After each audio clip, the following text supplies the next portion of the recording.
appreciate everybody coming here. We're hosted by Mr. Wilson and the Mathises, who are the ownership group of Australis. We were actually founded in Australia about 5 years ago, and through a long circuitous route, we found our way to Houston. I want to take you through what I think is a really kind of dramatic, untold story about the changes in the seafood industry that have happened in the last 20 years. It's an interesting story that we often don't appreciate how some events have really conspired to create significant change. Yeah, people want to sit down, so that's easier. Perfect. Yeah, let's bring the food over. Yeah.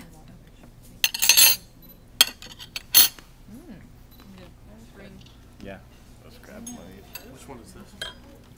This looks like some sort of seared deal. Yeah. That's my favorite. A new one just came out. Sorry, man. Food Go ahead. I'm sorry. Well, Excuse like me. all good stories, this one has a little bit of romance. It has some tragedy, and of course it has a hero, which is the Barramundi. I'll spoil that. What I want to talk about is kind of a funny thing that happened on the way to the supermarket. And I'll take you through a little bit of the changes in the seafood industry from the perspective of a practitioner. And before we begin, I want you to think about some of the special meals that you had. If you envision a place that you had a really great seafood meal somewhere along the way. That's different.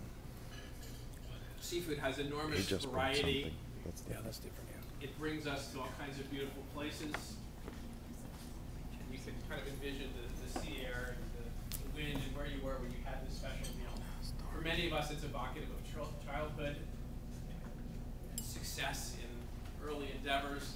And even if we weren't all that successful in making a catch, there's the satisfaction of creating a meal, capturing a fish. Elegance, satisfaction.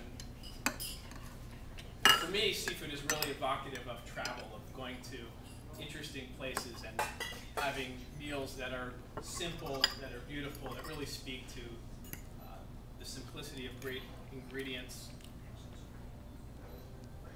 Sometimes it brings us to exotic foods. This is in Greece. Real satisfaction. These are grilled sea bass. But all of that appreciation that we have for seafood is really being threatened in some interesting ways. And I'll take you through the history of what's changing this industry. There really are three factors that I want to talk about. Back in the late 1970s, the U.S. created an exclusive economic zone. We made a lot of credit available, kicked all the foreigners out of our waters. We made about $1 billion of credit available to build up the U.S. fishing fleet. And what happened is vessels got a lot larger, they got a lot more numerous, and they got a lot smarter. They got equipped with computers, they got equipped with onboard GPS. And very quickly we learned that we're pretty good at catching fish. And the result was that fish stocks around the world were severely depleted. And so the fish that we all grew up eating, the large valuable fish like the tuna and the cod, many of these have been depleted to about 90% of the biomass that was there is now gone. And typically this happens quite quickly. When industrialization of the fishery has happened, about 80% of the biomass is gone in 15 years. So it's now well known that we have to change our practices, we have to diversify. When you look at the numbers, we have not produced more fish from the oceans in 25 years, despite enormous increase in effort in fishing around the world and the exporting of industrialized fisheries from developed countries to developing countries. All this effort, no more fish. The second major trend is healthy living. We discovered we like to eat fish and it's good for us. This is a great thing, and indeed protein consumption patterns in the U.S. and around the world have really begun to shift, and we're eating more and more seafood. This is great in terms of health reasons. It's great from a culinary standpoint. But the question is, where's the fish going to come from? And in the 1980s, there was a worldwide explosion of aquaculture. And unfortunately, if you ask most people what they think about fish farming, the answer is they're going to think, doesn't that harm the environment? Isn't the products not as good? The views that most people have about farm fish is that it's inferior in terms of healthfulness, it's inferior in terms of quality, and it's hurting the environment. The reality is we have to get an essential part of the future of food security and the future of what we're going to enjoy on our plates. The history.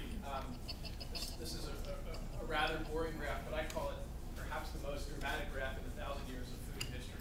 And the reason is that you can see this is capture fisheries, and centuries and centuries of people catching fish, and we have basically static production. Within the last 15 years, aquaculture industry has grown, and actually now the lines have crossed, and there's more aquaculture production just in that very short period of time than there is wild-caught fisheries. So in this very short amount of time, aquaculture has reached more than 50% of the global supply of fish. We're a little bit like the lobster in the pot. We really haven't realized that that's happened, but it's a very dramatic change. When we overlay population, the reality is this is the per capita consumption. We're really just barely keeping up. We're not making, even with this growth of aquaculture, any more fish per person on the planet. And that's unfortunate, because fish have inherent environmental efficiencies, because they're cold-blooded, because they live in a gravity-free environment. They're the best converters of grain-based protein into high-quality protein that we have. So we need to get this right again and have more good aquaculture to meet the needs for high-quality protein. So what does the future hold? Let's before we answer that question, I think it's instructive to go backwards and look at the history of aquaculture, which really began from a commercial standpoint in the 1980s with shrimp farming around the world. In many, many countries, you can see in the graph there, produce shrimp today. Unfortunately, when a lot of these shrimp farms were created, there was not a lot of knowledge about the environmental impacts. Many of the shrimp farms were put on top of mangroves, and these are the nursery grounds for the oceans. They're the buffer between the sea and where human settlement is, their natural habitat. And unfortunately, in the space of about 15 years, about 25% of mangrove populations were destroyed, often because of shrimp farming. So the shrimp industry, not really understanding this, and the gold rush mentality got a very bad reputation. In some cases, the majority of mangroves were removed.